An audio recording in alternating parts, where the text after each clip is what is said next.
그렇게 이제 또 오해할 수 있죠. 아니 네, 보수 언론에서 말을 막 만드니까 맞습니다. 네. 종교인 과세항에서 김정은에서 북한에서, 그러니까 종교를 싫어하잖아요, 북한이. 그렇죠. 그래서 그럴 수 있을 것 같습니다. 무교인데다가 또 저런 그렇죠. 그 폭력적인 집단이 네. 미사일을 쐈다고 그 어르신들 들으면요, 아 종교인 과세 반대해서 그 발표했구나 이렇게 알아요. 그럴 수 있죠. 네. 네, 맞습니다. J-모일보, C-모일보, D-모일보 이런 데도요. 맞습니다. 예. 알겠습니다. 뭐 다 빠졌어요 보니까. 그러니까 이제 가장 이 문제가 되는 게 뭐냐면 성공회는 미리 내고 있었나요? 성공회는 잘 모르겠는데 내용 국내 있었나요? 이렇게 가톨릭 사제들 같은 경우에는 예. 자진과세 내고 있었죠. 90년도 초반부터 해가지고 그런 이제 근로소득세를 예. 자진으로 과세하고 있었어요. 그리고 불교도 조계종, 예. 다른 천태종, 태고종 이런 데는 잘 모르겠는데 일단 조계종은 자진 과세하고 있는 것만은 분명해요. 그러니까 스스로가 하는 거죠, 사실은. 그게 의무적으로 되지 않아도 하고 있는 거니까. 예. 왜냐하면 이게 스스로 자진 납세를 하면 혜택도 많아요. 그러니까 정부에 예를 들면 세금을 내면 정부의 어떤 여러 가지 보호라든지 보장을 받을 수 있는 기회도 생기는 거거든요. 예를 들면 지금 현재 종교인들이 다 개인 사업자로 돼 있잖아요. 그러니까 직장에 잘 몰라요, 우리는. 그렇게 돼 있습니다. 그러다 보니까 결국 연금도 개인 그 국민연금에 가입을 해야 되고 의료보험이나 다른 뭐 연금 같은 것도 개인이 내야 돼요, 돈을. 그러니까 예를 들면 직장이 있으면 그 직장에서 뭐 어떤 단체로 등록이 되고 거기에 직원들이 전부 다 세무회계에 참여해서 자진 납세를 하게 되면 그게 하나의 직장으로 인정이 돼서 직장 내에서 일정 부분 보장해 주는 부분이 있는데 지금 전혀 그러지 못하고 있는 거죠. 그러니까 문제는 뭐냐면 이런 거죠. 큰 교회, 대형 교회 목사들은 이렇게 하는 게 자기들한테 이익인 거예요. 세금을 안 내는 게. 왜냐하면 그 엄청나게 많은 돈을 받아요. 억대 연봉을 받는 사람들이 있거든요. 근데 그건 소수에 불과해요, 제가 볼 때는. 그리고 이제 소위 우리가 이제 교회 제일 높은 분을 담임 목사 이렇게 얘기하고 그 밑에 부목사들이 이렇게 있잖아요. 이분들은 가톨릭으로 따지면 이제 본당 신부님, 예. 그다음에 보좌 신부님. 예, 그렇죠. 이렇게. 근데 이분들은 그 담임 목회자가 받는 연봉에 뭐 좀 정도의 차이는 있을 수 있지만 크게는 10분의 1, 한 5분의 1. 뭐 이 정도 받아요. 그러니까 너무 차이가 많이 나는 거예요.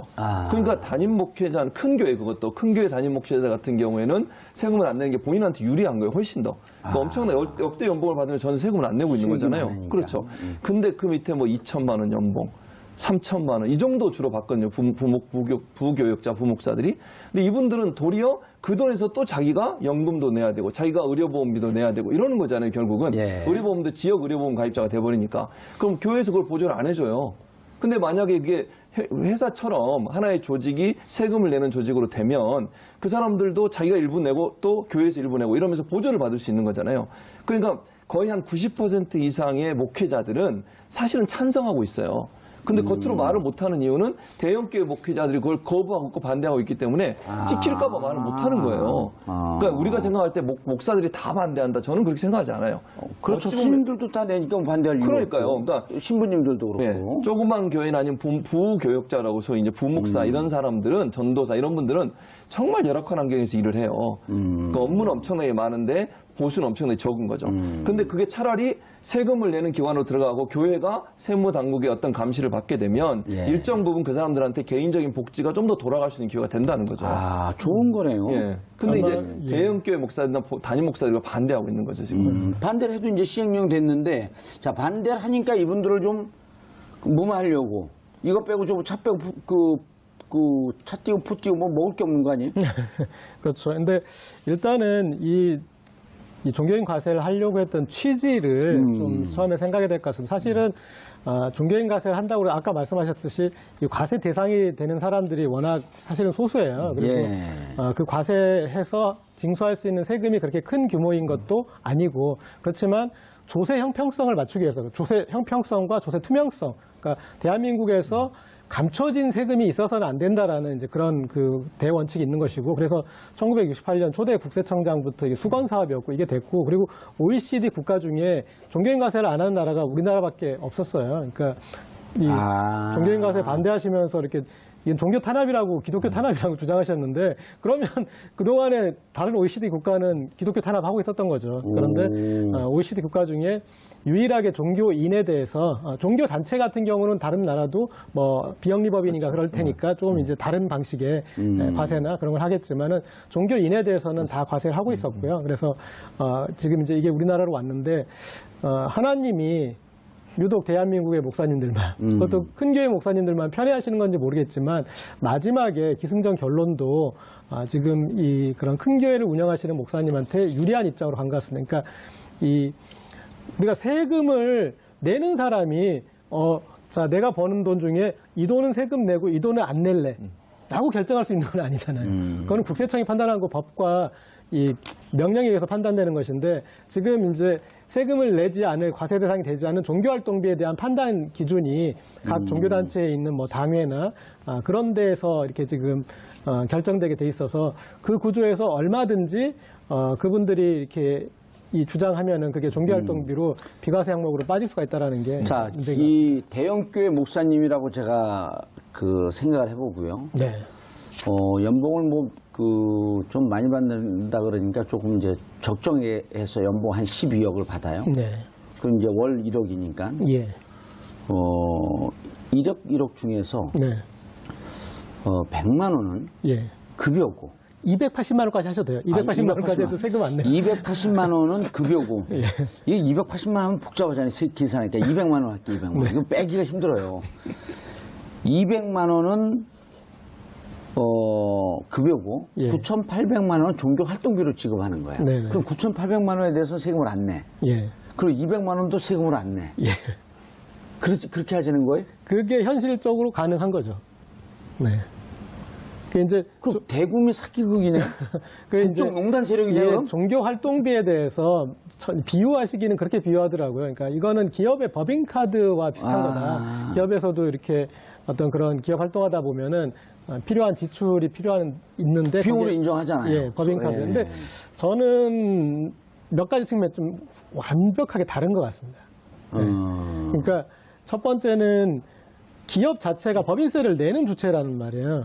기업이 법인세. 기업의 법인은 이미 법인세를 내고 있기 때문에 네. 20몇 프로, 22% 정도, 1% 정도의 법인세를 내고 있기 때문에 네. 법인카드 쓰는 것은 이미 거기서 세금을 내고 있다. 예, 거기서 이제 비용의 오. 처리 부분으로 인정을 해주는 것이지. 예. 예, 그리고 거기에 대해서 법인카드에 대해서 무한정으로 쓸 수 있는 게 아니라 한도가 있잖아요. 예, 제한돼 있습니다. 인정해주는 게 요즘은 차량 비용도 네. 연 1,100만 원인가밖에 인정을 안 해줘요. 예. 차량 운영비 이런 거를. 네. 예전에는 무한정 인정을 해줬거든요. 네. 그러니까 차량 한다 그러면서 이사한테 준 차량이 무슨 그 업무용으로 갖고 6시 이후에는 못 쓰게 되는데 하루 종일 쓰고 다니고 개인용으로 휴일도 쓰고 다니고 그리고 기름값 뭐 다 그 청구하고. 그렇죠. 근데 이제 지금 그게 안 된단 말이에요. 이거 종교 활동비일 경우 비과세다? 그러면 문제가 눈 있는 가리고 거죠. 아웅이죠, 이게. 그렇죠. 왜냐면 이런 거예요. 종교 활동비가 눈 가리고 요즘 말이 바뀌었네. 눈 네. 가리고 야옹. 주잡아야 되니까. 그러니까 법인카드하고 조금 차원이 다른 게 어떻게 생각하시면 되냐면 보통 이제 뭐 교회만 예를 들어볼게요. 예. 제가 교회 목회자의 사례비라고 보통 얘기를 합니다. 우리가 사례비 안에 항목이 여러 가지가 있어요. 아하. 근데 그게 월급이 아니고 이런 거예요. 차량 운영 지원금 얼마 매달, 도서 구입비 얼마, 그 다음에 신방 가는데 드는 교통비 얼마, 그러니까 자녀 학비 얼마. 이런 항목이 식대 엄청나게 얼마, 많아요. 네. 숙직료, 뭐 여비 등 얼마. 네, 사례비 안에 다양한 형태의 항목들이 있는데 그걸 다 지금 우리는 이제 교회를 그냥 목회 활동비가 되고 여기는 종교 활동비가 되는 거죠. 그러니까 그럼 다 안 내는 거네? 그렇죠. 그건 안 내는 거죠. 근데 그건 다 개인이 받는 거예요. 카드를 가지고 가다 쓰는 게 아니라 돈으로 받아요, 직접. 예, 예. 그러니까 목회자가. 예. 그러니까 카드하고 또 다른 개념이에요. 월급 항목처럼 그냥 있는 거죠. 있는 거예요. 월급 항목에 항목만 다른 거고 예. 그걸 이제 목회 활동비로 통틀어서 얘기를 하는 거죠. 그럼 결국 뭐 지금 말씀하신 거 받은 돈의 90% 이상을 그냥 비과세로 할 수 있는 거죠. 왜냐면 항목만 바꿔주면 돼요. 준 돈은 똑같이 주면서. 저걸 보고 설명하면 아주 좋을 것 같아요. 예. 어느 분이 하실래요? 가위바위보 하실래요? 방금 이제 그런 얘기하신 그런 내용이고요.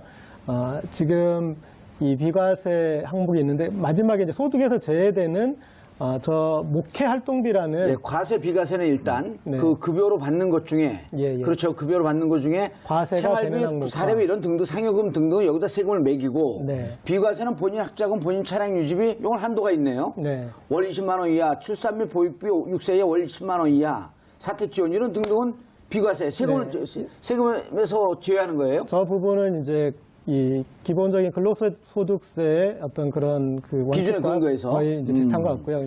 소득에서 제외되는 그 목회 활동비를 저거를 목회 활동비를 누가 판단하느냐 그게 제일 관건인 것 같습니다. 예. 그러니까 만약에 우리가 기업에서도 이런 활동비를 세금을 낼 돈인지 안 낼 돈인지를 기업이 판단하게 한다면 말이 말이 안 되는 안 되지 않습니까? 그런데 저 목회활동비를 종교단체가 판단할 수 있게 하는 이게 핵심인 것 같고요. 그리고 목회활동비라는 이 명목이 너무나 포괄적일 수 있습니다. 이를테면 그 목사님 댁에 집에 난방비가 말하면 아니 목사님이 거기서 기도를 열심히 할 수 있게 난방이 돼야지 않겠느냐. 그러면 목회활동비를 해석을 할 수 있는 여지가 있지 않습니까? 여러 가지의 어떤 그런 사적인 그런 영역들을 목회활동비로 뭉뚱그릴 수가 있는 여지가 있어서 제가 예전에 다니던 교회의 목사님은 뭐 부정적으로 묘사하려는 게 아니라 이제 여기서 활동하면은 신도들도 있고 눈이 많으니까 해외 여행을 자주 다니세요. 해외 여행을. 근데 해외 여행을 해외 선교비. 늘 해외 선교 활동이라 그러셔요.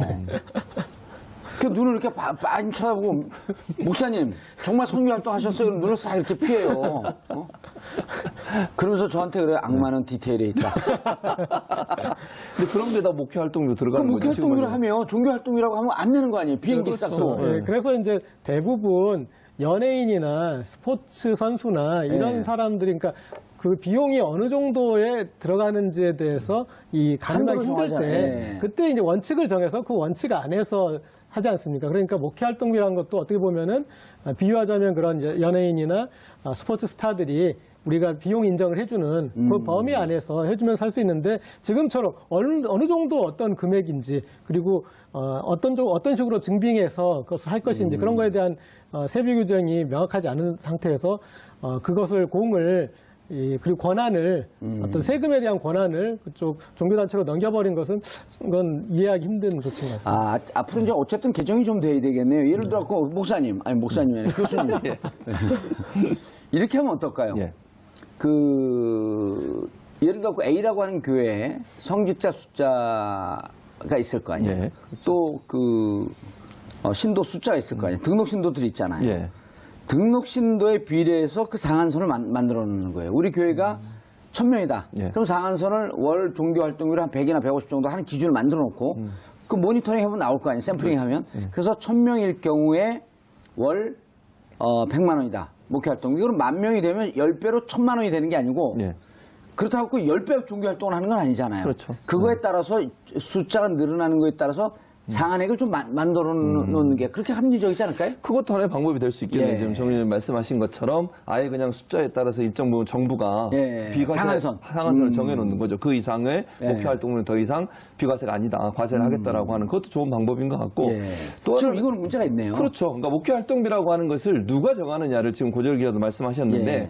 이걸 교회가 자체적으로 정하게 하는 게 문제라고 저는 봐요. 차라리 종교단체가 그러면 규역으로 정하거나 의결기구의 의결 승인을 받아 결정. 그렇죠. 이게 그럼 뭐예요, 교회 이게? 단체에서 자기들끼리 결정하는 거잖아요. 예. 그럼 목회 활동비 안에 다양한 형태의 항목들을 만들어서 그걸 또 돈으로 지급하게 되면 그게 월급 대신 받게 되는 비과세 항목이 될 수 맞아요. 있으니까 예. 정부가 좀 이걸 명확하게 구분시킬 필요가 있다는 생각이 들어요. 그러니까 목회 활동비라고 하는 것을 종교단체 어떤 협의를 통해서든 뭐 합의를 봐서든 이런 항목만 목회 활동비로 한다. 그 외의 항목을 무작정 만들어내는 것은 금지하겠다라고 하는 어떤 룰을 만들지 있어야 될것 않으면 같으네. 그거는 좀 국민적 합의를 이뤄내기가 힘들죠. 왜냐하면 세금 내는 사람이 내가 낼 거 어떤 건 세금 과세 항목이라고 어떤 건 비과세 항목이라는 것을 정하는 꼴이 되는 거잖아요. 그럼 고양이한테 생선을 맡기는 꼴이죠. 네. 그런 조금 이해하기 힘든 부분이 예를 들어서 요즘 그 대기업 같은 경우는 이사나 이런 분들에게 판공비를 무한정 쓸 수가 없어요. 그 판공비라고 하는 것 때문에 상한액이나 이렇게 인정되는 부분이 많이 없기 때문에 예를 들어서 연봉 10억인 이사가 있다. 그럼 판공비로 우리 회사의 활동을 위해서 더 써라 하면서 한 2억이고 3억이 그 사람 급여로 줘요. 네. 급여로 주면 그 3억 부분에 대해서 영수증을 증빙을 해갖고 회사에 내야 되는데 자 이렇게 3억 늘어나는 것만큼 개인이 소득세 내는 거거든요. 예. 이건 다 그러니까 소득이 발생하고 돈이 이동하는데 세금이 다 있는 거예요. 그렇죠. 근데 종교단체가 무한정으로 허용을 했다? 거기다가 이제 또 종교법인하고 예. 그러니까 이 단체와 종교인을 좀 분리해서 좀 생각을 해볼 필요가 예. 있을 것 같은데 그러면 이제 이 양당 간에 왔다 갔다 하면서 여러 가지 형태의 어떤 세금을 피하는 방식이 가능할 것 같습니다. 그리고 이제 종교법인 같은 경우는 지금도 뭐 비과세죠. 주차 영업을 하거나 아니면 그 안에 뭐 카페라거나 이런 거에서 그러니까 소득은 발생하는데 이제 거기에 세금이 매겨지지 않는 그런 부분들이 있고 그다음에 이제 이런 수물 구석들이 많이 생겨버리면 거기에 많이 문제가 될 수 있을 것 같습니다. 그리고 뒤에 이제 사실은 목회자분들에게 많은 소득이 되는 게 뭐 부흥회비나 그다음에 이제 뭐 신방비나 이렇게 그때그때 발생하는 그런 용역에 대한 어떤 사례비인데 이런 부분들이 훨씬 더 배꼽이 더 클 수 있는데 그 중요한 소득에 대해서 제외되게 되는 거죠. 예. 그 교수님, 예. 요즘 이제 대형 교회 가보면요, 교회를 져놓고 뭐 1층, 2층, 3층 이런 데다가 프랜차이즈 카페도 들어오기도 하고요. 카페를 하죠. 예. 그럼 카페를 들어오게 되면 임대를 할 거 아니에요. 임대를 임대도 하죠. 소득 사업이거든요. 그렇죠. 소득 본인들이 또 교회 신도들을 위해서 와서 커피 마시라면서 싸게 1,500원, 2,000원 네, 싸게 맞습니다. 받으면서 네. 실제로 카페를 운영하는 경우도 운영하는 있고요. 경우 많죠. 자, 지금 종교 법인에다가 과세하는 경우는 전 세계 어느 나라도 없죠. 그렇죠. 법인은 없습니다. 법인 과세는 없단 개인한테 말이에요. 하는 거죠. 예, 개인한테 하는 종교인한테. 거죠. 맞습니다. 그래서 11조나 뭐 이런 거 세금을 안 내는 건데 내는 거죠. 뭐죠 불전함. 예, 예. 불전함에 넣는 것도 이제 세금을 안 내는 거죠. 안 하고 예, 그러나 맞습니다. 지금 같은 교회나 종교단체가 영리 활동을 한다. 예. 그건 세금 매겨야 되는 거 아니에요? 매겨야 되죠. 그래서 어떻게 편법을 쓰냐면요. 그걸 예. 돈 주고 산다고 안 그래요. 그러니까 먹고 자기가 성심성의껏 헌금한다고 얘기해요. 그 통을 하나 만들어 놓는 거예요, 거기다가. 그러니까 가격을 붙이지 않아요. 예를 들면 이름을 붙여줘야겠네. 꼼수통. 예를 들면 가게 같은 데 가면 뭐 예. 아메리카노 얼마 이렇게 쓰지 않습니까? 그게 예. 없어요, 아예. 그러니까 메뉴만 있고 자기가 자발적으로 먹고 감사해서 거기다 1,000원도 그러면서 넣고 거기다 써놓죠. 옆집에는 커피가 5,000원. 옆집에 커피가 5,000원. 저는지 모르겠습니다. 왜 교회들이 그렇게 편법을 쓰는 거죠? 그러니까 사실은 영리합동이 되는 건데 그 예. 선교비라고 얘기를 하는 거예요. 이거는 그냥 자발적으로 자원봉사하는 사람들이 커피를 만들어서 주고 그걸 먹는 사람은 감사해서 그냥 선교비로 얼마를 내겠다. 이런 식으로 하다 보니까 이 헌금이 돼버리는 거예요, 이 자체가. 지금 이제 시뮬레이션을 좀 해보면, 예. 그러니까 이제 봉도사님이 좀 나쁜 마음을 먹고 내가 한번 상속세를 한번 빠져나가 보겠다. 그러면 지금 이제 목사 안수를 받으시는 거예요. 예. 목사 안수를 받아서 그래서 그 교회 건물을 지어가지고 모든 재산을 거기다가 이제 때려 넣는 거죠. 지금 우리나라 같은 경우에 때리면 좀 아프잖아요. 그냥 놓지 못했잖아요. 그런데 거기에 그런 다음에 또 자녀분에게 목사 안수를 준 다음에 그 교회를 넘기면 그 다음에 그 교회에 있는 여러 가지 자산을 그런 종교 활동비로 자녀에게 간다면 이 과정에서 세금이 발생할 요인이 없는 거예요. 대한민국 좀 그 재력 있는 사람들이 이 방송 들으면 어떡하려고 그런 편법을 알려주세요. 그러니까 지금 목사님들은 재벌 보면서 좀 웃을 것 같아요. 왜 이렇게 쉬운 방법이 있는데 실제 명성교회에서 그렇게 교회를 넘겨버리지 않았습니까? 그렇죠. 그리고 하나. 아들이 또 하나예요, 이름이. 팀 하나. 그래서 아들 볼 때 하나님 그러면. 너무 못 때려요. 이름이 하나예요. 그거는 진짜 하나님에 대한 모독 아니에요? 그렇게 신성 모독이네요. 신성 모독이에요. 아버지가 아들한테 안수를 주면서 우리 하나님께서 네, 하나님이 몇 번 모독을 당하셨더라고요. 그 과정을 보면은 그러니까 이름도 모독인데 제가 봤을 때는 한 2012년인가 13년인가 청월함 아카데미에서 이런 특강을 할 때 본인은 이 교회를 세습하지 않겠다 그런 식으로 아주 공개 장소에서 얘기를 했어요. 예. 그러니까 하나님이 그런가 보다 생각하셨을 거 아니에요. 근데 뒤통수를 맞은 거예요. 예. 그런데 거기에 그 하나님은 뒤통수를 맞고 이 하나님은 재산을 받고. 그런데 이번에 이제 이 교회 세습이 됐는데 그 과정에서도 계속 하나님의 이름으로 이걸 받았어요. 네, 그리고 심지어 마지막에는 그거를 이 십자가라고 그 1년에 350억 원의 저 현금이 들어오는 명성교회를 물려받은 걸 십자가를 떠안았다라고 표현을 하시더라고요. 그리고 왜 독이 든 성배라고 그러지 않은 게 천만다행이네요. 그래서 그거를 지켜보시는 하나님 좀 어떤 생각이 드실지 저는 좀 궁금합니다. 근데 이렇게 하고 진짜 궁금한 게 물론 이제 그 종교적 양심에다 호소하자고 이게 편법이고 예. 꼼수고 예. 세금 안 내려고 하고 이런 건 목사님들이 스스로 알지 않나요?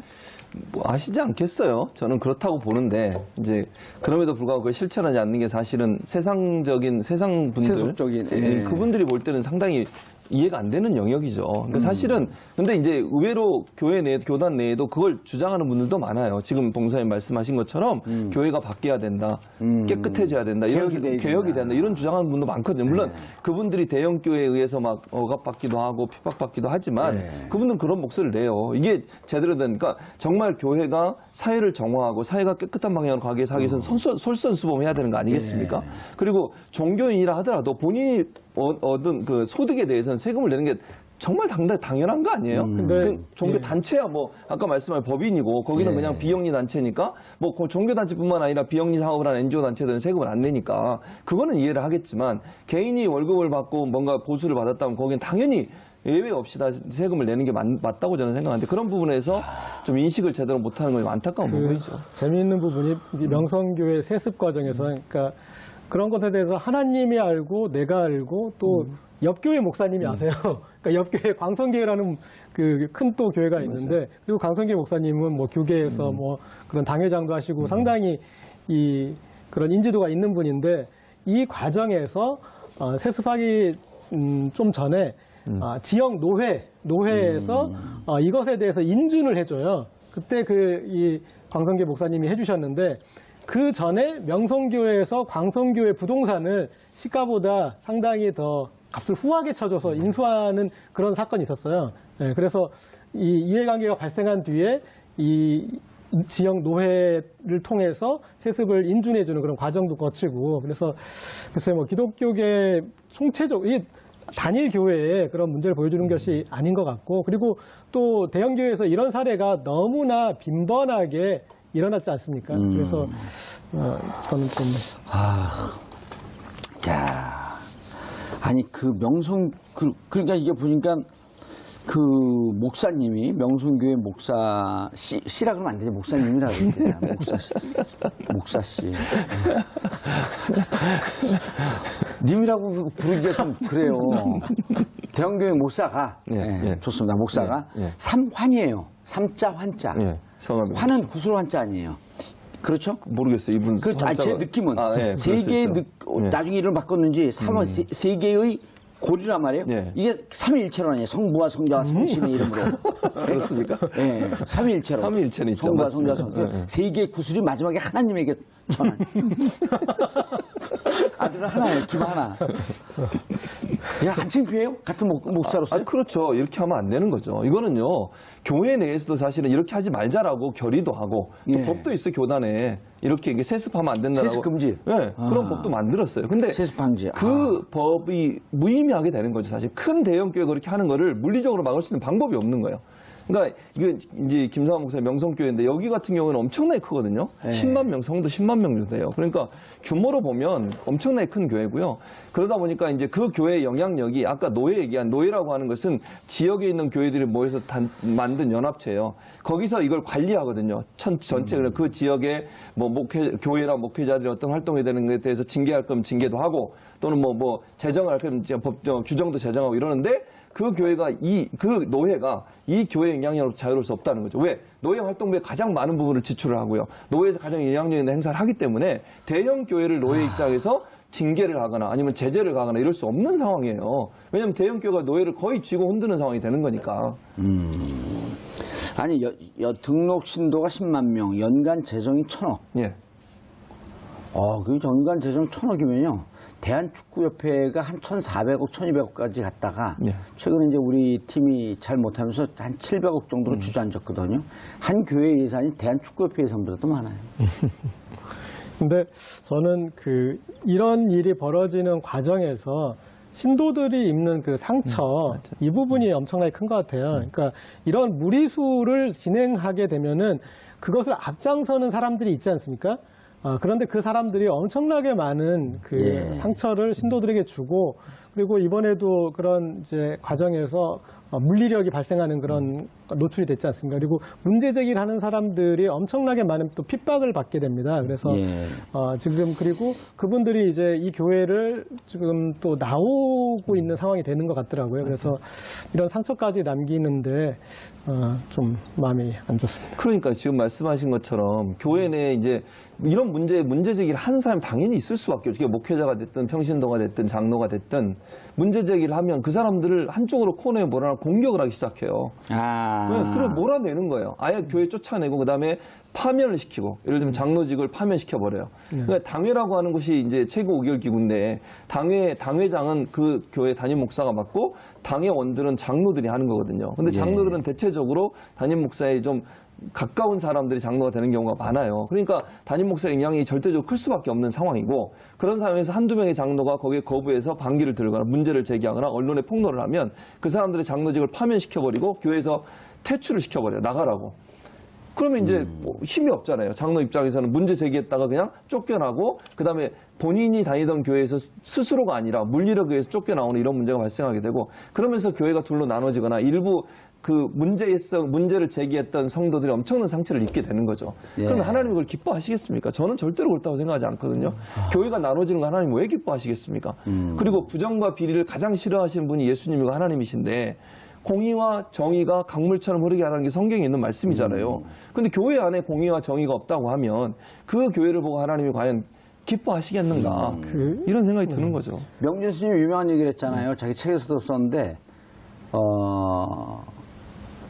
스님이 부처님을 제일 무서워하지 않고 목사님이 하나님을 제일 무서워하지 않는데요. 그래서 왜 그러냐 했더니 없는 줄 알기 때문에. 네, 근데 저는 있다고 믿습니다. 저도 있다고 저는 진짜 있다고 믿어요. 저는 그러니까요. 아주 독실한 그 기블릭 기독교 불교 가톨릭 신자예요. 응? 아주 독실한. 오늘 하나 배워가는데 기블릭. 네. 네. 그런데 그 천주교 만주교로 바꾼다 그러잖아요. 천주교 하니까 맨날 1,000원밖에 안 들어온다 그래갖고 만주교로 바꾼다. 이왕 바꿀 거 억주교회로. 그 헌금을 억울하네요. 네, 근데 그런 측면이 있는 것 같습니다. 우리나라에 있는 성당 중에 혹은 사찰 중에 단기간에 급성장한 성당 사찰은 거의 없어요. 근데 유독 교회만 단기간에 급성장한 교회들이 있는 겁니다. 그러니까 불과 20, 30년 만에 혹은 10년 만에도 그렇다면은 그때 이제 이 교회가 누구 거냐? 그때 하나님 거라는 생각을 별로 안 하시는 것 같아요. 이 교회는 내 거야라는. 그러면서 싸움이 시작되는 그렇죠. 거죠. 예. 목사님이 이 교회는 내 거야라고 생각하시니까 그 교회 회계에서도 문제가 되고 상속도 하고 싶어지는 거죠. 저희 옛날에 제 지역구에 한 교회가 있는데 그 목사님이 욕심을 좀 부리셨어요. 이제 지역구 안 돌아가실 건가요? 저는 이제 지역구 국회의원들이 지금 사면복권 국회의원 안 해요. 국회의원 안 하게 됐어요. 네. 방송. 예. 방송을 통해서 좀 마음 놓고. 마음 놓고. 근데 그 목사님이 너무 욕심을 내니까 그 교회 장로회에서 장로회가 최고 의결기구 아니에요? 그렇죠. 당연히. 장로회에서 그 목사님 쫓아냈어요. 근데 장로회 그 의장이라는 뭐라 해요? 장로회 회장? 회장이라고 그러겠죠. 그분도 회장. 영향력이 있잖아요. 그렇죠. 목사님하고 버금가는. 그 회장이 또 동생이었어요. 그럼에도 불구하고 이 장로에서 목사님과 동생을 내쫓았어요. 그래서 제가 박수를 보냈어요. 이렇게 민주적인 보내고 나니까 교회 부흥이 잘 돼갖고 뭐 2배로 늘어나요, 신도가. 그러니까 사실 이렇게 욕심내면 신도들이 그 심판이 되거든. 그렇죠. 맞아요. 근데 그런 구조가 안 돼 있잖아요, 안 돼 지금. 있죠. 그러니까 왜냐면 신도들은 그러니까 우리나라의 그 기독교가 좀 부정적으로 하는 게 뭐냐면 그 기복신앙 비슷한 게 좀 남아 있어요 아직도 많은 분들이 자기의 복을 기원하는 그러면서 목사를 하나님과 동일시하는 신성화하고 그런 이미지가 남아 있어요. 특히 이제 연세 많으신 분들은 예전에 신앙생활 때 그렇게 배웠거든요. 사실 교회가 그렇게 가르쳤어요. 하나님의 대리자고 하나님은 직접 볼 수 없으니까 목사님이 하나님의 대리자 역할을 하는 것처럼 이미지가 심겨져 왔어요. 아주 오래전인가 기독교 처음 들어왔을 때 그런 이미지 때문에 사실은 목사님이 잘못한 것을 성도가 뭐라고 하는 것은 잘못됐다. 이런 이미지가 있어요. 금기시대 있죠. 그러면서 목사님은 누가 유일하게 하나님만 심판할 수 있다. 뭐 이런 거예요. 그 예를 드는 게 다윗을 예를 많이 드는데 사울 왕과 다윗 왕이 성경 얘기를 해야 되는데 이스라엘의 초대 왕이 사울 왕입니다. 예, 그건 다음에 이렇게 했으면 안 돼요. 그걸 예를 들면서 어쨌든 그걸 예를 들면서 다윗이 사울을 죽일 수 있는 기회가 있었어요. 그런데도 안 죽였거든요. 그러면서 하는 얘기가 하나님이 세우신 왕을 내가 내 마음대로 죽일 수 없다 이런 말을 해요 성경에. 그걸 인용해서 목사님을 마치 그렇게 생각하는 거죠. 그분을 공격하거나 그분을 몰아내는 것은 하나님만 할 수 있는 건 사람은 할 수 없다. 이런 이미지가 이제 교회에 남아 있어서 그게 이제 결국 지금 말씀을 신성시하는 그런 분위기로 변형됐다 이렇게 볼 수 있겠네요. 이게 뭐 그 기독교나 이거를 그 폄하하거나 혹은 그 명예훼손하거나 그러려고 그런 건 그건 아닌데 아니죠. 그 인천에서 한 목사님이 신도하고 바람이 났어요.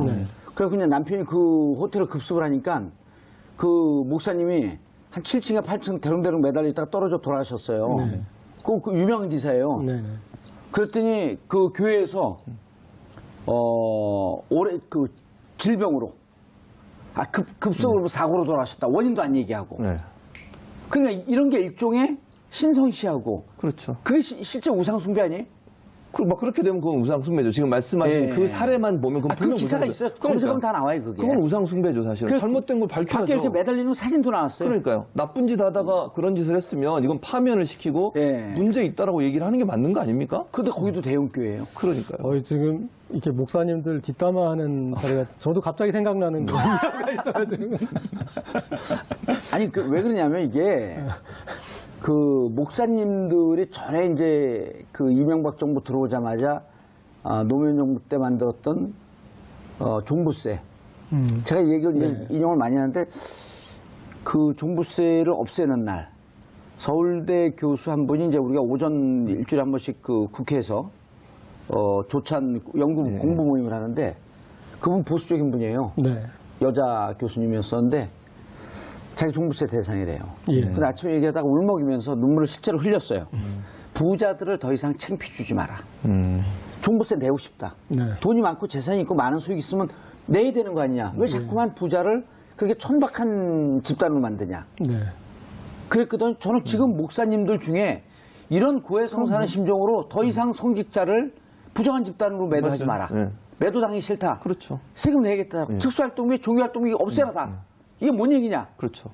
이러한 그 셀프 적폐 청산하는 분들이 나와야 돼요. 사실 있어요. 그게 있어요? 목소리가 적어서 그렇지. 그러니까 그게 조명을 안 받아서 그렇지. 그러니까 뭐 기독교 개혁 실천위원회인가 무슨 그런 맞아요. 모임들, 뭐 네. 젊은 목회자들 중에 그렇게 하시는 분들이 있어요, 정말로. 근데 그런 분들이 많이 있는데 그분들 심지어 원로 기독교인들 중에서도 원로분들 중에서도 명성교회 세습에 대해서는 가서 반대하고. 1인 시위도 하고 그렇죠. 그런 목소리가 있습니다. 네. 예. 근데 이제 그게 그럼에도 불구하고 이 큰 교회 목회자들이 그걸 받아들이지 않는 거죠. 그러니까 권력을 계속 자기들한테 자기 사유화하려고 하고 세습은 정말 이건 제가 볼 때 성도들 기독교인들 중에 90% 이상 반대할 거예요. 근데 어쩔 수 없이 그걸 받아들이는 거죠, 사실은. 아까 제가 말씀드렸듯이 목회자에게 반항하고 거부하는 것이 하나님께 벌을 받을 수 있다고 하는 그런 어떤 두려움, 그런 것들이 결국은 작용을 하는 거예요.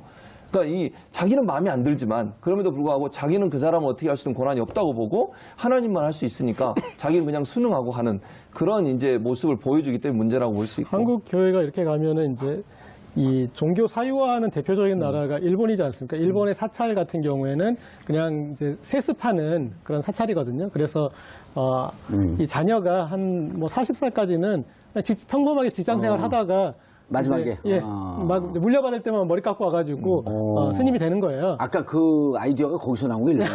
근데 사찰하면 우리 또 산중국 아니에요? 그런데 그 불법 사찰. 근데 그 사찰의 의미가 일본에서는 거의 종교적인 의미라기보다는 장례식을 집행하는 일종의 서비스 업체에 지나지 않는 거예요. 그래서 그냥 이렇게 하면 이제 그냥 장례식 정도를 집행해주는. 그래서 그 영업력을 인수인계 받는 거죠. 그런데 한국 교회가 이런 식으로 세습으로 가면은 저는 그런 일본 사찰이 갖는 그런 정도의 역할밖에 우리 사회에서 못하지 않나 싶습니다. 그리고 종교인들이 떠난 그 교회나 목사나 성당이 존재할 수 없잖아요. 그렇죠. 우리가 시청자가 떠나면 우리 방송에 왜 의미가 있어요? 그렇죠. 그러니까 모든 것의 주인은 결국은 신도고 맞습니다. 국민이고 시청자고 이런 주장을 하는 거 아니에요? 그래서 당연하죠. 그러니까 교회도 민주화돼야 돼요. 저는 그렇게 생각해요. 물론 이제 교회가 세상적인 모든 룰을 따라야 된다 이렇게 볼 수는 없죠. 특수성을 갖고 있으니까. 그럼에도 불구하고 사회법이 또 따로 있으니까. 그렇죠. 그럼에도 불구하고 가능한 한 모든 방법이 민주적인 방법이 동원이 돼야 돼요. 그러니까 특수한 경우를 빼고는. 근데 지금 구조를 보면 그런 의사결정이 안 돼요, 사실. 사실은. 그러니까 소위 목회자나 장로나 이런 어떤 교회 내 권위적인 집단이나 단체가 모든 걸 결정하고 그것이 일방적으로 하향식으로 전달되는 그런 구조를 갖고 있기 때문에 민주적으로 성도들이 원하는 부분이 받아들이는 부분이 적어서 이런 문제가 계속 발생하는 원인이 아닌가 하는 생각이 듭니다. 그런데 앞으로 이게 지금 이제 그 범위를 종교 활동비는 면세다, 비과세다 이런 등등은 시행령으로 바꿀 수 있는 건가요? 아니면 법을 바꿔야 되는 건가요? 지금 결정 단계가 시행령 단계에서 결정한 거 아닙니까? 아, 그럼 시행령 바꾸면 또 가능할 수 있겠네요. 가능할 것 같습니다. 왜냐하면 처음에 일단 종교인 과세한다라고 하는 그 턱을 넘는 의미가 있거든요. 그리고 이미 그것에 대해서는 법적인 거는 국회에서 다 절차를 밟아 끝난 것이고. 다만 이제 시행령 시행하면서 과세 범위를 어디까지 할 것인지. 우리 2부 순서 나온 김준영 교수도 또 교회 오빠예요, 여기도. 네? 여기도 목사님 되려고 그러다가 그냥 이것을 하는 바람에 그냥. 앞으로 그 시행령을 고치면서 과세 범위를 좀 더 넓힐 수 있는 그 개선의 방향은 여지는 있네요. 네, 그리고 이 국민들이 지켜보고 있다라는 거, 그리고 하나님이 지켜보고 있습니다. 예. 그거 좀 헤아려줬으면 좋겠고. 안무소 안 되니까요. 그 명성교회 세습 반대할 때 원로원 목사님이 한 분 거기 가서 이렇게 반대를 하니까 주변에서 걱정하는 목소리는 이렇게 힘 있는 목사한테 왜 가서 개기느냐. 이 말 한마디로 천냥빚을 진대는데 그런데 그러니까 그 목사님이 그 김동호 목사님 그런 말 하셨어요. 김동호 목사님. 그러면 나 천냥 내고 나 할 말 할게. 그런 분도 있었는데 좀 자정작용에 의해서 이 부분이 좀 보완됐으면 좋겠습니다. 한국 대형교회 목회자의 죄악상을 다룬 코바디스 김재환 감독이 한 말이 있습니다. 교회는 그리스로 이동해 철학이 됐고 로마로 가서는 제도가 됐다. 그 다음에 유럽에서는 문화가 됐으며 마침내 미국에 왔을 때 교회는 기업이 됐다. 미국 상원의 채플 목사였던 리처드 헬버슨 목사의 말에 한마디 덧붙인다면 김재환 감독의 말입니다. 교회는 한국으로 와서는 대기업이 됐다. 여기서 우리가 한마디 더 붙인다면 상속받는 대기업이 됐다. 교회가 좀 정신 차리기 바라겠습니다. 정봉주 품격 시대에서는 여러분의 소중한 의견 받습니다. 어느 분이 하실래요? 가위바위보 하실래요? 방금 이제 그런 얘기하신 그런 내용이고요. 지금 이 비과세 항목이 있는데 마지막에 이제 소득에서 제외되는 저 목회 활동비라는 예, 과세 비과세는 일단 그 급여로 받는 것 중에 그렇죠. 급여로 받는 것 중에 생활비, 사례비 이런 등등 상여금 등등 여기다 세금을 매기고 비과세는 본인 학자금, 본인 차량 유지비 이건 한도가 있네요. 월 20만 원 이하, 출산 및 보육비 6세에 월 10만 원 이하, 사택 지원 이런 등등은 비과세 세금에서 제외하는 거예요. 저 부분은 이제 이 기본적인 근로소득세의 어떤 그런 그 기준에 근거해서 거의 이제 비슷한 것 같고요. 소득에서 제외되는 그 목회활동비를 저거를 목회활동비를 누가 판단하느냐 그게 제일 관건인 것 같습니다. 그러니까 만약에 우리가 기업에서도 이런 활동비를 세금을 낼 돈인지 안 낼 돈인지를 기업이 판단하게 한다면 말이 안 되지 않습니까? 그런데 저 목회활동비를 종교단체가 판단할 수 있게 하는 이게 핵심인 것 같고요. 그리고 목회활동비라는 이 명목이 너무나 포괄적일 수 있습니다. 이를테면 그 목사님 댁에 집에 난방비가 아니 목사님이 거기서 기도를 열심히 할 수 있게 난방이 돼야지 않겠느냐. 그러면 목회활동비를 해석을 할 수 있는 여지가 있지 않습니까? 여러 가지의 어떤 그런 사적인 그런 영역들을 목회활동비로 뭉뚱그릴 수가 있는 여지가 있어서 제가 예전에 다니던 교회의 목사님은 부정적으로 묘사하려는 게 아니라 이제 여기서 활동하면은 신도들도 있고 눈이 많으니까 해외 여행을 자주 다니세요. 해외 여행을. 근데 해외 여행을 해외 선교 활동이라 그러셔요. 그 눈을 이렇게 많이 쳐다보고 목사님 정말 선교 활동 하셨어요? 그럼 눈을 싹 이렇게 피해요. 그러면서 저한테 그래요. 악마는 디테일에 있다. 근데 그런 데다 목회 활동도 들어가는 거죠. 목회 활동비를 하면 종교 활동이라고 하면 안 내는 거 아니에요? 비행기 싹도. 그래서 이제 대부분 연예인이나 스포츠 선수나 이런 사람들이 그러니까 그 비용이 어느 정도에 들어가는지에 대해서 차이가 많이 나는 거예요. 그러니까 담임 목회자, 큰 교회 그것도 큰 교회 담임 목회자 같은 경우에는 세금을 안 내는 게 본인한테 유리한 거예요. 훨씬 더. 그러니까 엄청난 역대 연봉을 받으면 저는 세금을 안 내고 있는 거잖아요. 많으니까. 그렇죠. 근데 그 밑에 2천만 원 연봉, 3천만 원 이 정도 주로 받거든요. 부교역자, 부목사들이. 근데 이분들은 도리어 그 돈에서 또 자기가 연금도 내야 되고 자기가 의료보험비도 내야 되고 이러는 거잖아요. 결국은 예. 의료보험도 지역 의료보험 가입자가 돼버리니까 그럼 교회에서 그걸 보조를 안 해줘요.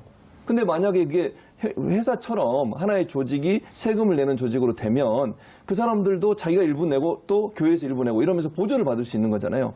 그러니까 거의 한 90% 이상의 목회자들은 사실은 찬성하고 있어요. 근데 겉으로 말을 못하는 이유는 대형교회 목회자들이 그걸 거부하고 있고 반대하고 있기 때문에 찍힐까 봐 말을 못하는 거예요. 그러니까 우리가 생각할 때 목사들이 다 반대한다. 저는 그렇게 생각하지 않아요. 그렇죠. 어찌 보면- 스님들도 다 내니까 반대할 이유가 그러니까요. 없고. 그러니까 신부님들도 그렇고. 예, 조그만 교회는 아닌 부교역자라고 소위 이제 부목사 이런 사람들은 전도사 이런 분들은 정말 열악한 환경에서 일을 해요. 그 업무는 엄청나게 많은데 보수는 엄청나게 적은 거죠.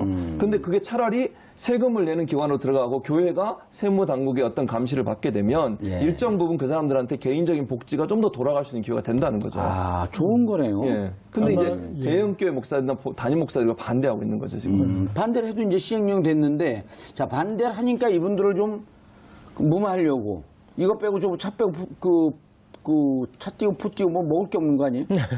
그렇죠. 근데 일단은 이 종교인 과세를 하려고 했던 취지를 좀 처음에 생각해야 될 것 같습니다. 사실은 종교인 과세를 한다고 아까 말씀하셨듯이 이 과세 대상이 되는 사람들이 워낙 사실은 소수예요. 그래서 예.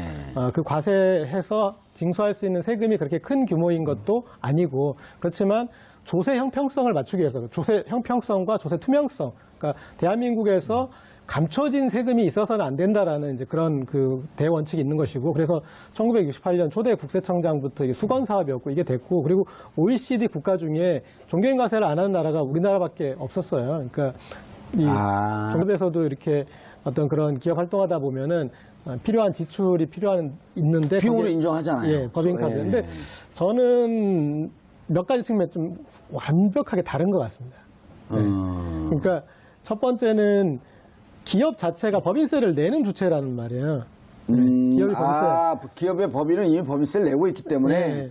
20몇 프로에 22% 정도, 1% 정도의 법인세를 내고 있기 때문에 네. 법인카드 쓰는 것은 이미 거기서 세금을 내고 있다. 예, 거기서 이제 비용의 오. 처리 부분으로 인정을 해주는 것이지. 예. 예, 그리고 거기에 대해서 법인카드에 대해서 무한정으로 쓸 수 있는 게 아니라 한도가 있잖아요. 예, 제한돼 있습니다. 인정해주는 게. 요즘 차량 비용도 네. 연 1,100만 원인가밖에 인정을 안 해줘요. 예. 차량 운영비 이런 거를. 네. 예전에는 무한정 인정을 해줬거든요. 그러니까 차량 한다 그러면서 이사한테 준 차량이 무슨 그 업무용으로 갖고 6시 이후에는 못 쓰게 되는데 하루 종일 쓰고 다니고 개인용으로 휴일도 쓰고 다니고 그리고 기름값 뭐 다 그 청구하고. 그렇죠. 근데 이제 지금 그게 안 된단 말이에요. 이거 종교활동비일 경우는 비과세다? 그러면 문제가 눈 되는 가리고 거죠. 아웅이죠, 이게. 그렇죠. 왜냐면 이런 거예요. 정규활동비가 눈 가리고 요즘 막 말이 바뀌었네. 눈 네. 가리고 야옹. 주자고 해야 되니까. 그러니까 법인카드하고 조금 차원이 다른 게 어떻게 생각하시면 되냐면 보통 이제 뭐 교회만 예를 들어볼게요. 예. 제가 교회 목회자의 사례비라고 보통 얘기를 합니다. 우리가 사례비 안에 항목이 여러 가지가 있어요. 아하. 근데 그게 월급이 아니고 이런 거예요. 차량 운영 지원금 얼마 매달, 도서 구입비 얼마, 얼마. 그 다음에 신방 가는데 드는 교통비 얼마, 그러니까 자녀 학비 얼마. 이런 항목이 식대 엄청나게 얼마, 많아요. 예. 숙직료, 뭐 여비 등 얼마. 사례비 안에 다양한 형태의 항목들이 있는데 그걸 다 지금 이게 우리는 이제 교회를 그냥 목회 활동비가 되고 이게는 종교 활동비가 되는 거죠. 그럼 그러니까 다 안 내는 거네? 그렇죠. 그걸 안 내는 거죠. 근데 그건 다 개인이 받는 거예요. 카드를 가지고 가서 쓰는 게 아니라 돈으로 받아요, 직접. 예, 예. 그러니까 목회자가. 예. 그러니까 카드하고 또 다른 개념이에요. 월급 항목처럼 그냥 있는 거죠. 있는 거예요. 월급 항목에 항목만 다른 거고 예. 그걸 이제 목회 활동비로 통틀어서 얘기를 하는 거죠. 그럼 결국 뭐 지금 말씀하신 거 받은 돈의 90% 이상을 그냥 비과세로 할 수 있는 거죠. 왜냐면 항목만 바꿔주면 돼요. 준 돈은 똑같이 주면서. 저걸 보고 설명하면 아주 좋을 것 같아요. 예. 교인 과세 반대하시면서 이렇게 이건 종교 탄압이라고 기독교 탄압이라고 주장하셨는데 그러면 그동안에 다른 OECD 국가는 기독교 탄압하고 있었던 거죠. 그런데 OECD 국가 중에 유일하게 종교인에 대해서 종교 단체 같은 경우는 다른 나라도 뭐 비영리법인인가 그럴 테니까 조금 이제 다른 방식의 과세나 그런 걸 하겠지만은 종교인에 대해서는 다 과세를 하고 있었고요. 그래서 지금 이제 이게 우리나라로 왔는데 하나님이 유독 대한민국의 목사님들만, 그것도 큰 교회 목사님들만 편애하시는 건지 모르겠지만 마지막에 기승전 결론도 지금 이 그런 큰 교회를 운영하시는 목사님한테 유리한 입장으로 간 것 같습니다. 그러니까 우리가 세금을 내는 사람이 자, 내가 버는 돈 중에 이 돈은 세금 내고 이 돈은 안 낼래. 라고 결정할 수 있는 건 아니잖아요. 그거는 국세청이 판단한 거 법과 이 명령에 의해서 판단되는 것인데 지금 이제 세금을 내지 않을 과세 대상이 되지 않은 종교활동비에 대한 판단 기준이 각 종교단체에 있는 뭐 당회나 그런 데에서 이렇게 지금 결정되게 돼 있어서 그 구조에서 얼마든지 그분들이 이렇게 이 주장하면은 그게 종교활동비로 비과세 항목으로 빠질 수가 있다라는 게 자, 문제가. 이 대형교회 목사님이라고 제가 그 생각을 해보고요. 네. 연봉을 뭐 좀 많이 받는다 그러니까 조금 이제 적정해서 연봉 한 12억을 받아요. 네. 그럼 이제 월 1억이니까 예. 1억 중에서 네. 100만 원은 예. 급여고 280만 원까지 하셔도 돼요. 280만 원까지 해도 세금 안 내요. 280만 원은 급여고 예. 이게 280만 원 하면 복잡하잖아요. 계산하니까 200만 원 할게 200만 원. 이거 빼기가 힘들어요. 200만 원은 급여고 예. 9,800만 원은 종교 활동비로 지급하는 거야. 네네. 그럼 9,800만 원에 대해서 세금을 안 내. 예. 그리고 200만 원도 세금을 안 내. 예. 그렇게 하자는 거예요? 그게 현실적으로 가능한 거죠. 네. 그 이제 그럼 대구미 사기극이네. 그 이제 국정농단 세력이네. 예, 그럼? 종교 활동비에 대해서 비유하시기는 그렇게 비유하더라고요. 그러니까 이거는 기업의 법인카드와 비슷한 거다. 기업- 그렇게 이제 또 오해할 수 있죠. 아니 네. 보수 언론에서 말을 막 만드니까. 맞습니다. 예. 종교인 과세항에서 김정은이 북한에서. 그러니까 종교를 싫어하잖아요, 북한이. 그렇죠. 그래서 그럴 수 있을 것 같습니다. 무교인데다가 또 저런 그렇죠. 그 폭력적인 집단이 네. 미사일을 쐈다고 그 어르신들 들으면요. 아, 종교인 과세에 혹해가지고 또. 반대해서 그 발표했구나. 이렇게 알아요. 그럴 수 있죠. 예. 네, 맞습니다. J모일보, C모일보, D모일보 이런 데도요. 맞습니다. 예. 알겠습니다. 뭐 다 빠졌어요 보니까. 그러니까 이제 가장 이 문제가 되는 게 뭐냐면 성공회는 미리 내고 있었나요? 성공회는 잘 모르겠는데 내용 국내 있었나요? 이렇게 가톨릭 사제들 같은 경우에는 예. 자진과세 내고 있었죠. 90년도 초반부터 해가지고 그런 이제 근로소득세를 예. 자진으로 과세하고 있었어요. 그리고 불교도 조계종, 예. 다른 천태종, 태고종 이런 데는 잘 모르겠는데 일단 조계종은 자진 과세하고 있는 것만은 분명해요. 그러니까 스스로 종교에 가는 거죠, 대해서. 사실은. 그게 의무적으로 되지 않아도 하고 있는 거니까. 예. 왜냐하면 이게 스스로 자진 납세를 하면 혜택도 많아요. 그러니까 정부에 예를 들면 세금을 내면 정부의 어떤 여러 가지 보호라든지 보장을 받을 수 있는 기회도 생기는 거거든요. 예를 들면 지금 현재 종교인들이 다 개인 사업자로 돼 있잖아요. 그러니까 직장에 아, 잘 몰라요, 우리는. 그렇게 돼 있습니다. 그러다 보니까 결국 연금도 개인 국민연금에 가입을 해야 되고 의료보험이나 다른 뭐 연금 같은 것도 개인이 내야 돼요, 돈을. 그러니까 예를 들면 직장이 있으면 그 직장에서 뭐 어떤 단체로 등록이 되고 거기에 직원들이 전부 다 세무회계에 참여해서 자진 납세를 하게 되면 그게 하나의 직장으로 인정이 돼서 직장 내에서 일정 부분 보장해 주는 부분이 있는데 지금 전혀 그러지 못하고 있는 거죠. 그러니까 문제는 뭐냐면 이런 거죠. 큰 교회, 대형 교회 목사들은 이렇게 하는 게 자기들한테 이익인 거예요. 세금을 안 내는 게. 왜냐하면 그 엄청나게 많은 돈을 받아요. 억대 연봉을 받는 사람들이 있거든요. 근데 그건 소수에 불과해요, 제가 볼 때는. 예. 그리고 이제 소위 우리가 이제 교회 제일 높은 분을 담임 목사 이렇게 얘기하고 그 밑에 부목사들이 이렇게 있잖아요. 예.